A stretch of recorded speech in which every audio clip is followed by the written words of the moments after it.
So இன்னைக்கு நம்ம பார்க்க போகிற டாபிக் வந்து பைனாமியல் தியரம். பொதுவாக பைனாமியல் அப்படிங்கிறதுனாலே ஒரு 2 டேர்ம் உள்ளது அந்த மாதிரி வரும். So for example x plus y இல்லை எக்ஸ் மைனஸ் ஒய் இந்த மாதிரி இருக்கக்கூடியது இதெல்லாம் தான் பைனாமியல்னு சொல்லுவாங்க. ஸோ அதோட எக்ஸ்பேன்ஷன் அதெல்லாம் எப்படி இருக்குது, அதோட பவர் எப்படி, அந்த மாதிரி தான் ஃபஸ்ட்டு பார்க்க போகிறோம். Binomial expansion. இப்போ x plus y whole power n அப்படின்னா இதை நம்ம எப்படி எழுதலாம்னா nc0 x power n y power 0 plus nc1 x power n minus 1 y power 1 plus nc2 x power n minus 2 y square. இந்த மாதிரி போய்கிட்டே இருக்கும். எங்கே ஸ்டாப் ஆகும்னா ncn x power 0 y power n. இதில் வந்து பார்த்தீங்கன்னா எக்ஸ் அண்ட் ஒய் வந்து ரியல் நம்பர்ஸ் எதாவது இருக்கலாம். n வந்து நமக்கு அந்த நேச்சுரல் நம்பர்ஸ் அதை தான் ப்ரிஃபர் பண்ணுவோம் n வந்து. ஸோ இதுதான் பைனாமியல் எக்ஸ்பேன்ஷன் இந்த மாதிரி ஒரு இதுக்கு. ஸோ இப்போ நம்ம பார்க்க போகிறோம் இதுலேருந்து நமக்கு என்னெல்லாம் தெரியுது, இதில் நம்ம தெரிஞ்சுக்கக்கூடியது என்ன அதுதான் பார்க்க போகிறோம். ஸோ இதில் ஃபஸ்ட்டு தெரிஞ்சுக்கக்கூடியது என்னென்னா இதில் நம்பர் ஆஃப் டேர்ம்ஸ் பார்த்தீங்கன்னா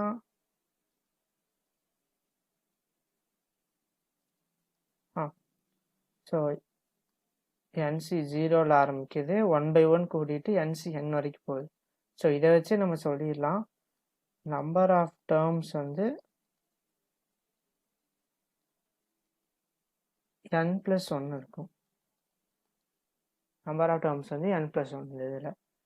அதுக்கப்புறம் என்னன்னா ஸோ ஒவ்வொரு இதுலேயும் அந்த பவரோட சம் வந்து என்ன தான் இருக்கும்.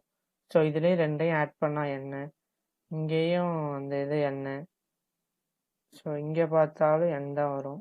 ஸோ அந்த பவரை மேலே இருக்க அந்த எல்லாத்தோட பவரையும் ஆட் பண்ணும்போது n தான் வரும். அதுக்கப்புறம் ஜென்ரல் டேர்ம்னா இதில் இருக்கக்கூடிய ஏதாவது ஒரு டேர்ம் அதை வந்து எப்படி எழுதலாம் இந்த எக்ஸ்பேன்ஸுக்கு டேர்ம் அதுதான் பார்க்க போகிறோம். ஸோ இப்போ அதை வந்து TR+1 எடுப்பாங்க. இப்போ ஃபார் எக்ஸாம்பிள்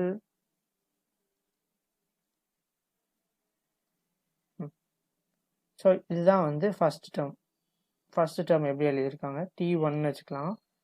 அது வந்து NC0 x power n y power 0 இருக்கு. அதே மாதிரி செகண்ட் டேர்ம் எப்படி இருக்கு NC1 x power n minus 1 y power 1.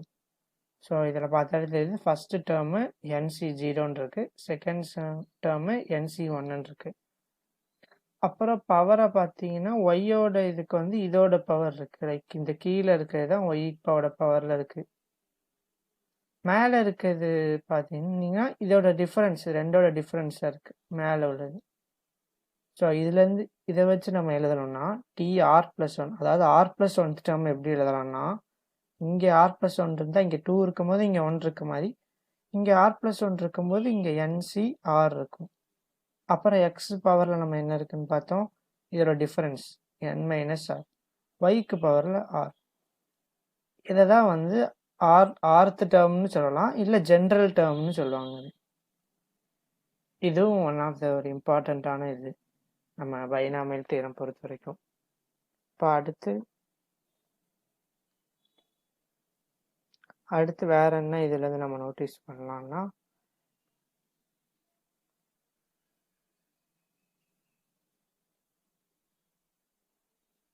நம்ம ஆல்ரெடி பார்த்த மாதிரி இப்போ பெர்முடேஷன் காம்பினேஷனில் கூட படிச்சிருப்பீங்க.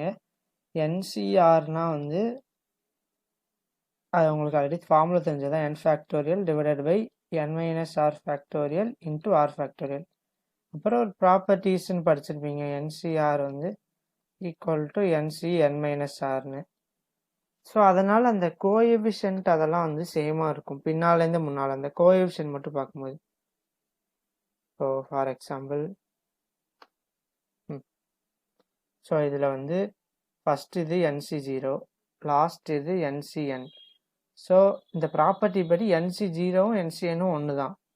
ஸோ இதுலேருந்து என்ன தெரியுதுன்னா ஸ்டார்டிங்லேருந்து வர இப்போ முதல்லேருந்து ஃபர்ஸ்ட் இருக்க டேர்மோட கோஎஃபிஷியன்ட்டும் பின்னாலேருந்து ஃபர்ஸ்ட் இருக்க டேர்மோட கோஎஃபிஷியன்ட், அதாவது இந்த பைனாமியல் இந்த கோஎஃபிஷியன்ட் அது சேமாக இருக்கும். ஸோ அதுதான். அதுக்கப்புறம் ஸோ இதுதான் மேஜரான நமக்கு இதில் தெரிஞ்சுக்கக்கூடியது. அதுக்கப்புறம் ப்ராப்பர்ட்டிஸ் ஆஃப் பைனாமியல் கோஎஃபிஷியன்ட், இந்த மாதிரி இது நீங்கள் இதுலேயும் பெர்முடேஷன் காம்பினேஷன்லேயும் பார்த்துருக்கலாம் இந்த மாதிரி இது. ஸோ அது என்னலான்னா ஃபர்ஸ்ட் முக்கியமான ப்ராப்பர்ட்டிஸ்லாம் என்னலான்னா ஃபர்ஸ்ட்டு வந்து nCr plus nC r minus one equal to n plus one Cr. அதாவது ஏதோ ஒரு இது எடுத்துட்டோம் என்சிஆர்னு, அதில் அந்த கீழே உள்ளதை -1 பண்ணி அதோட ஆட் பண்ணும்போது கிடைக்கக்கூடியது கீழே உள்ளதை அப்படியே வச்சுட்டு மேலே உள்ளதை மட்டும் 1 கூட்டினா கிடைச்சிடும். ஸோ இதுதான் அந்த ப்ராப்பர்ட்டி சொல்கிறது. அப்புறம் செகண்ட் வந்து nCr divided by nC r minus one equal to n minus r plus one by r. இப்போ வந்து அதோட சம் மாதிரி பார்த்தோம். இப்போ அதோட அதாவது டிவிஷன் மாதிரி பார்க்கணும். இதுதான் என்சிஆர், இது divide by NCR minus one எப்படி இருக்கும்னா n minus r plus one by r இருக்கும். அதுக்கப்புறம் இப்போ என்சிஎக்ஸ் ஈக்குவல் டு என்சிஒய் அப்படின்னு சொல்கிறோன்னா என்சிஎஸ் ஈக்குவல் டு என்சிஒய்னா ஒன்று எக்ஸ் ஈக்குவல் டு ஒய்யாக இருக்கணும், இல்லைன்னா x plus y equal to என்ன இருக்கணும். ஸோ அது ரெண்டில் ஏதாவது ஒன்று சைடிஷாக இருக்கும். அப்புறம் நம்ம ஆல்ரெடி பார்த்த வேற ஒரு ப்ராப்பர்ட்டி என்னென்னா nCr equal to nC n minus r. இதெல்லாம் தான் முக்கியமான ப்ராப்பர்ட்டிஸ். இதெல்லாம் வந்து நமக்கு யூஸ் ஆகும் சம்ஸ்லாம் போடும்போது. ஸோ அதுதான். அடுத்து வந்து ஒரு ப்ராப்ளம் பார்க்கலாம். ப்ராப்ளமில் என்ன கொடுத்துருக்காங்கன்னா ஃபைண்ட் த சிக்ஸ்த் டேர்ம் இந்த எக்ஸ்பேன்ஷன் ஆஃப் இந்த எக்ஸ்பேன்ஷனோட சிக்ஸ்த் டேர்ம் என்னன்னு கேட்குறாங்க. ஸோ ஒரு எக்ஸ்பேன்ஷனில் ஆர் ப்ளஸ் ஒன்த் டேர்ம் நம்ம பார்த்துருப்போம்.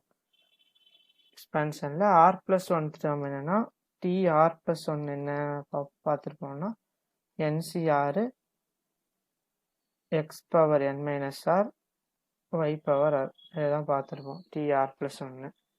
ஸோ இங்கே வந்து எக்ஸ் இருக்க வேண்டிய இடத்துல 2x² இருக்குது, y இருக்க வேண்டிய இடத்துல -1/3x² இருக்குது. ஸோ நம்ம கேட்டிருக்கிறது சிக்ஸ்த் டேர்ம். ஸோ இது வந்து ஆர் ப்ளஸ் ஒன்த் டேர்ம். அப்போ ஆர் ப்ளஸ் ஒன் வந்து ஈக்குவல் டு 6 இருக்குது. So r plus one equal to 6னா ஆர் வந்து 5. அப்போ T6 வந்து NC5 2x² power n minus 5 minus 1/3x² whole power 5.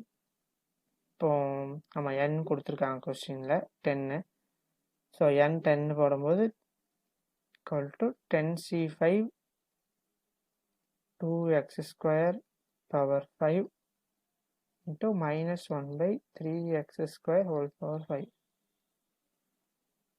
So இதை சிம்பிளிஃபை பண்ணனாலும் 10c5 இந்த இது கேன்சல் ஆயிரும் எக்ஸோட பவர்ஸு இன்ட்டு 2 பவர் 5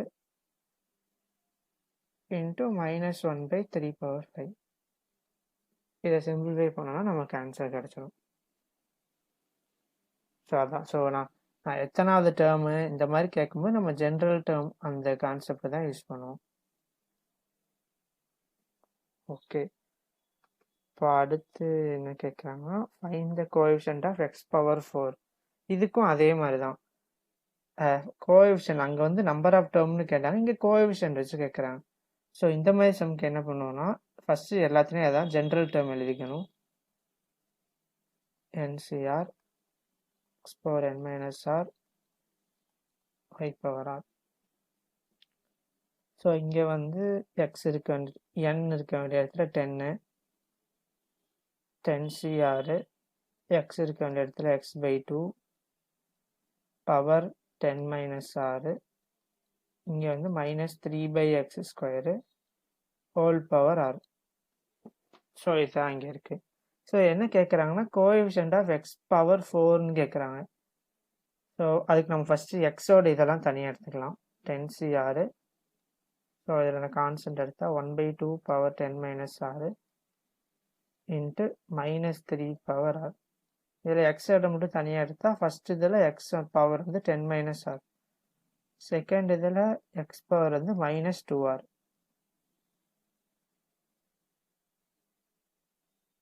ஸோ இதில்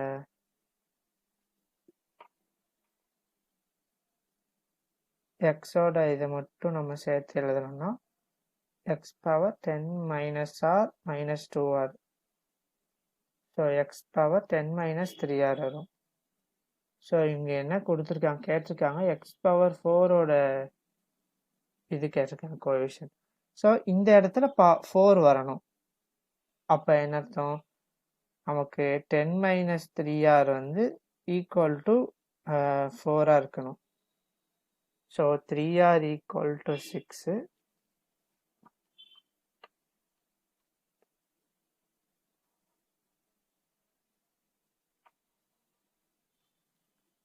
r equal to 6, r equal to 2. So r equal to 2 இதில் நம்ம சப்ஸ்டியூட் பண்ணோம்னா நம்ம கோஎஃபிஷியன்ட் ஆஃப் இது கிடச்சிடும். கோஎஃபிஷியன்ட்கப்போ இது மட்டும் இல்லை, இந்த கான்ஸ்டன்டம் இது எல்லாமே தான் கோஎஃபிஷியன்ட்குள்ளே வரும். ஓகே, ஸோ அடுத்த ப்ராப்ளம் என்னென்னா find the term independent of the x இந்த எக்ஸ்பேன்ஷன் ஆஃப் ஒரு எக்ஸ்பேன்ஷன் கொடுத்துருக்காங்க. இந்த மாதிரி ஒரு எக்ஸ்பேன்ஷன் கொடுத்துருக்காங்க. Term independent of x. Independent of எக்ஸ்னா என்ன அர்த்தம், எக்ஸ் பவர் 0ஓட கோஎஃபிஷியன்ட் அந்த மாதிரி கேட்குறாங்க. லாஸ்ட் டைம் நம்ம எக்ஸ் பவர் 4 கண்டுபிடிச்சோம். அப்போ அது இன்டெரக்டாக என்ன அர்த்தம்னா கான்ஸ்டன்ட் டேர்ம்னு கேட்பாங்க. இதை இன்னொரு வகையில் கேட்கணும்னா கான்ஸ்டன்ட் டேர்ம் கேட்பாங்க, இல்லை இண்டிபெண்ட் ஆஃப் எக்ஸ் அந்த மாதிரி கேட்பாங்க. ஸோ இப்போ நம்ம கொடுத்துருக்கிறது எப்படி இருக்குன்னா 1 + x + 2x³ 3x² - 1/3x whole power 9. So இதுதான் கொடுத்துருக்காங்க. ஸோ இதில் வந்து இது ரெண்டையும் மல்டிப்ளை பண்ணி கிடைக்கக்கூடிய இதில் கான்ஸ்டன்ட் டேர்ம் என்ன அப்படி தான் கேட்குறாங்க. ஸோ அதுக்கு நம்ம ஃபஸ்ட்டு இதை வச்சுக்கலாம். இப்போ இதை வந்து உள்ளே மல்டிப்ளை பண்ணுற மாதிரி வச்சுக்கோங்களேன் இண்டிவிஜுவலாக. அப்போ என்ன வரும், equal to 3x² - 1/3x whole power 9 plus x into 3x² - 1/3x whole power 9 plus 2x³ into 3x² minus 1/3x whole power 9. So இதுதான். ஸோ நமக்கு தேவை வந்து கான்ஸ்டன்ட் டேர்ம் தான் வேணும். ஸோ அதுக்கு இங்கே இதோட கான்ஸ்டன்ட் டேர்ம் நம்ம கண்டுபிடிச்சிக்கலாம். அப்புறம் இங்கே ஆல்ரெடி ஒரு எக்ஸ் இருக்குது. ஸோ இதில் வந்து நம்ம கண்டுபிடிக்க வேண்டியது எக்ஸ் பவர் -1ஓட இதுதான் கண்டுபிடிக்கணும். இங்கே நம்ம கண்டுபிடிக்க வேண்டியது எக்ஸ் பவர் -3ஓட கோஎஃபிஷியன்ட். அப்போ தான் இது எக்ஸ் பவர் -3 இது கான்ஸ்டன்ட் ஆயிடும். ஸோ மூணுத்தில் உள்ள கான்ஸ்டன்ட்டை மார்க் பண்ணும்போது நமக்கு ஓவராலாக இந்த எக்ஸ்பேன்ஷனில் இருக்கக்கூடிய இந்த கான்ஸ்டன்ட் அந்த இது கிடச்சிடும். அதுதான் நம்ம இதில் பண்ணணும்.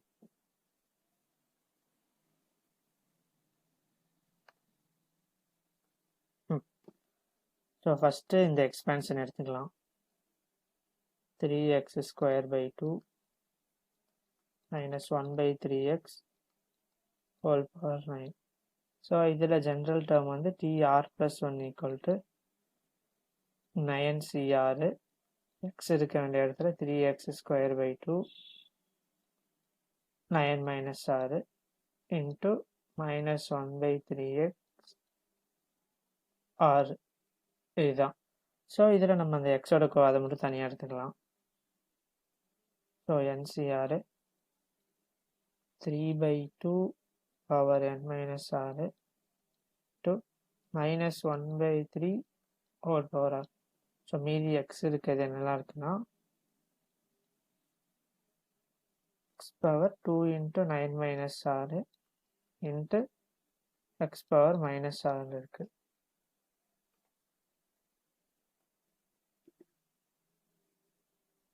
ஸோ இங்கே நம்ம எக்ஸோட இதை மட்டும் தனியாக இது பண்ணி எழுதணும்னா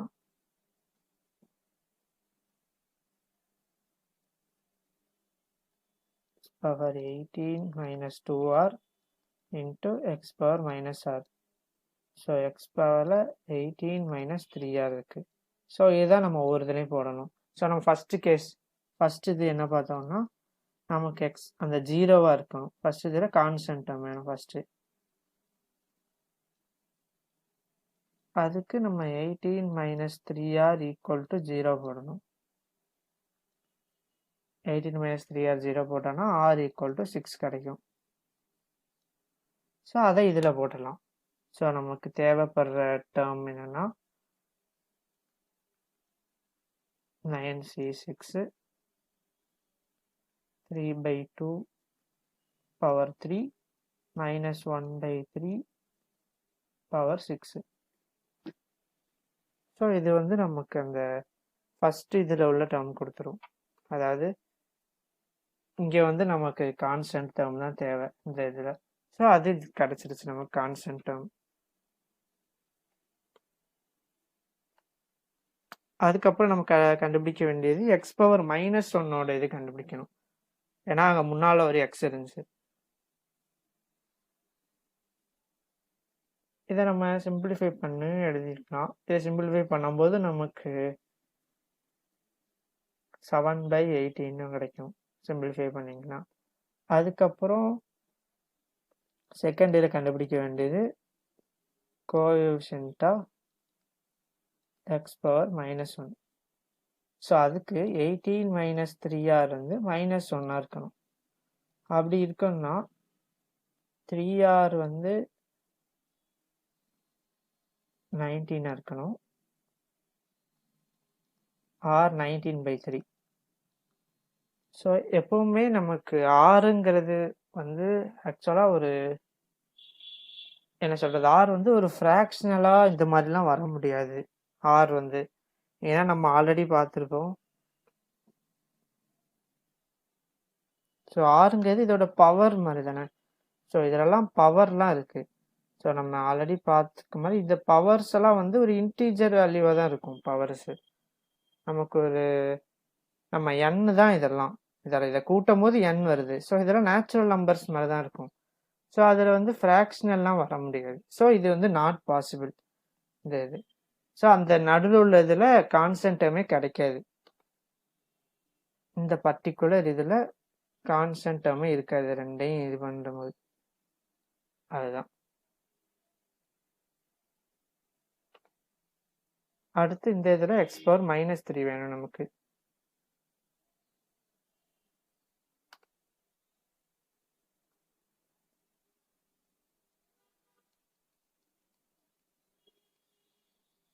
coefficient of x power -3. So அதுக்கு ஆல்ரெடி பார்த்த மாதிரி 18 - 3 வந்து -3. அப்போ 3r வந்து 21 இருக்கும். r வந்து 7. இப்போ r7 நம்ம அந்த இதில் சப்ஸ்டியூட் பண்ணணும். இந்த இதில் r7 சப்ஸ்டியூட் பண்ணால் NC7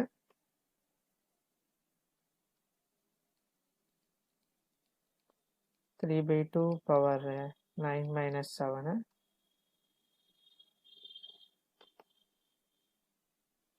-1/3 பவர் 7.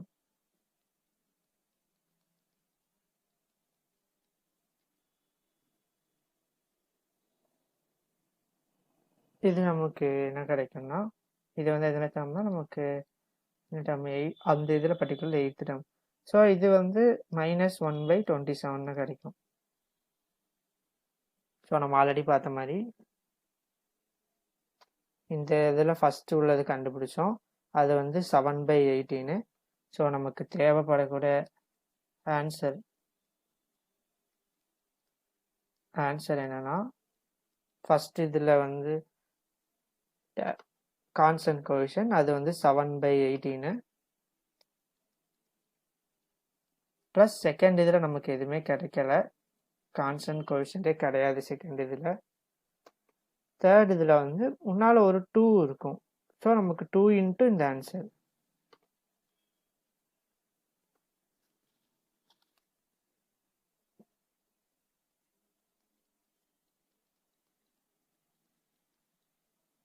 ஸோ இதெல்லாம் எவலுவேட் பண்ணால் நமக்கு ஆன்சர் வந்து 17/52 கிடைக்கும். இதுதான் இதோட ஆன்சர்.